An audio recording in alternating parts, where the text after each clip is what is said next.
नमस्कार, आप देख रहे हैं खबर विस्तार में। आपके साथ सबा रसूल। मध्य प्रदेश में शिक्षा को सिर्फ किताबी ज्ञान तक सीमित न रखते हुए अब विद्यार्थियों को आनंदित जीवन जीने की कला सिखाई जा रही है। राज्य आनंद संस्थान और स्कूल शिक्षा विभाग की पहल पर प्रदेश के सीएम राइज और उत्कृष्ट विद्यालयों में आनंद सभा नामक विशेष कार्यक्रम शुरू किया गया है। इसका उद्देश्य विद्यार्थियों को मानवीय मूल्यों के आधार पर एक सशक्त और संतुलित जीवन जीने के लिए तैयार करना है। इसी कड़ी में रीवा और शहडोल संभाग के शिक्षकों के लिए एक 6 दिवसीय आवासीय प्रशिक्षण कार्यशाला का आयोजन किया जा रहा है, जो रीवा स्थित शासकीय मार्तंड स्कूल क्रमांक 1 उत्कृष्ट विद्यालय में संपन्न हो रही है। कार्यक्रम समन्वयक डॉक्टर केपी तिवारी ने जानकारी दी कि ये कार्यशाला 5 बैचों में आयोजित की जा रही है, जिसकी शुरुआत 10 मई से हुई है और अंतिम बैच 3 से 8 जून 2025 तक चलेगा। इस प्रशिक्षण में शिक्षकों को देने का सुख, क्षमा करने और मांगने की शक्ति, कृतज्ञता, ध्यान, दृष्टिकोण का महत्व, आत्मविश्वास जैसे 11 सत्रों के माध्यम से विद्यार्थियों के भीतर सकारात्मकता और आत्मिक बल विकसित करने की विधियां सिखाई जा रही हैं। करीब 500 शिक्षक इस प्रशिक्षण में भाग ले रहे हैं और बाद में ये सभी अपने अपने विद्यालयों में विद्यार्थियों के साथ इन गतिविधियों को क्रियान्वित करेंगे। विभिन्न संभागों में जैसे अभी तक हमारा प्रशिक्षण खाली राज्य स्तरीय होता था, उसमें भी हमने प्रयास किया था इसके पहले कि हम सीएम राइज और एक्सीलेंस के मध्य प्रदेश के समस्त विद्यालय के प्राचार्यों का 6 दिवसीय प्रशिक्षण भोपाल में इसके पहले हो चुका है। इस बैच में जो अब 2025 की बात कर रहे हैं, जो 10 मई से और 8 जून तक जो संचालित किया जा रहा है, उसमें 3500 शिक्षकों का लक्ष्य रखा गया है सभी संभागों को मिलाकर। उद्देश्य मैंने बताया अभी आपको कि जो 11 मॉड्यूल तय किए गए हैं कि हम सार्वभौमिक मानवीय मूल्य को बच्चों तक पहुंचाएं, क्योंकि शिक्षा तो काफी अच्छी हो गई है नो डाउट, लेकिन उसके साथ साथ में जो अभी कुछ चीज छूट गई है नैतिक शिक्षा के रूप में, जो बच्चों को व्यवहारिक ज्ञान देने का।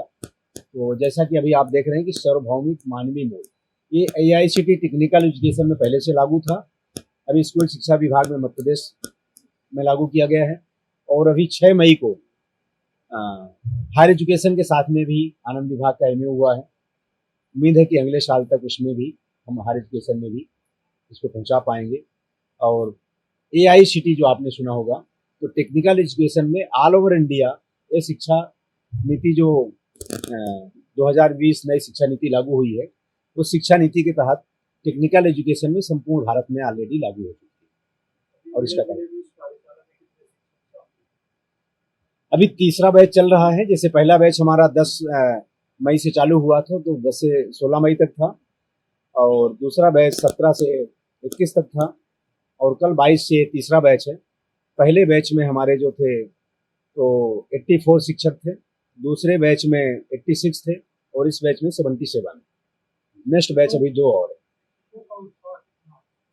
शिक्षकों को उत्साह तो मैं आप लोगों से अनुरोध करूंगा कि आखिरी सत्र में अगर आप लोग कुछ समय दे पाएं और उन लोगों की जो शेयरिंग है, तो आप खुद अगर उनसे पूछे तो मुझे लगता है कि ज्यादा सही रहेगा।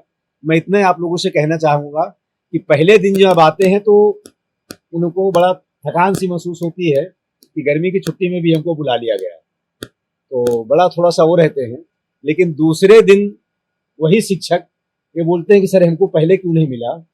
और अभी जो 2 बैच हमारे निकले, कुछ बैचों की हम बात करें, कुछ वीडियो भी कुछ लोगों ने, आपके साथी मुझे लगता है 1-2 लोग आए थे, तो आपके पास तक शायद पहुंचेगा, और आप भी जब उनकी शेयरिंग होती है तो उस समय सुन सकते हैं शिक्षकों से भी।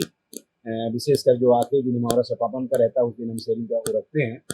तो उत्साह की तो इतना है कि सर पहले क्यों नहीं मिला, और 6 दिन का है तो थोड़ा सा अगर 2 दिन और बढ़ा दिया जाए, क्योंकि इसमें जितने सब्जेक्ट हैं आप भी अगर देख सकते हैं इस मॉड्यूल को, तो सेल्फ के ऊपर ही है पूरा। और जाहिर सी बात है कि हम अगर थोड़ा सा देखें, क्योंकि हम लोग भी शिक्षा से ही निकल के यहाँ तक पहुंचे, किसी गुरुजन ने ही यहाँ तक पहुंचाया है, कि अगर शिक्षा और छात्र के बीच में जो पहले संबंध रहता था कि किसी को कोचिंग भी नहीं जाना पड़ता था, अगर वो चीज आज भी निर्मित हो जाए तो मुझे लगता है कि माता पिता और गुरु के बाद में चौथा गुरु हमारा शिक्षक ही होता है। वो भाव मुझे लगता है बच्चों में फिर से पैदा हो जाएगा। कोचिंग की बात की, इसमें आनंद मंत्रालय में युवा आनंद फेलोशिप दी जाती है जी, वो निरस्तीकरण हो गई। उसमें कहना ये है कि शासन के जो विभाग हैं, तो जाहिर सी बात है कि उसको 2 साल के लिए प्लानिंग किया गया था, विवेकानंदा का फेलोशिप के लिए किया गया था। लेकिन फिर उसमें चूंकि 1 साल की बाध्यता रहती है कि अगर 1 साल के अंदर हो जाए तो ठीक है, और नहीं तो फिर उसको नेक्स्ट के लिए बढ़ा दिया जाता है।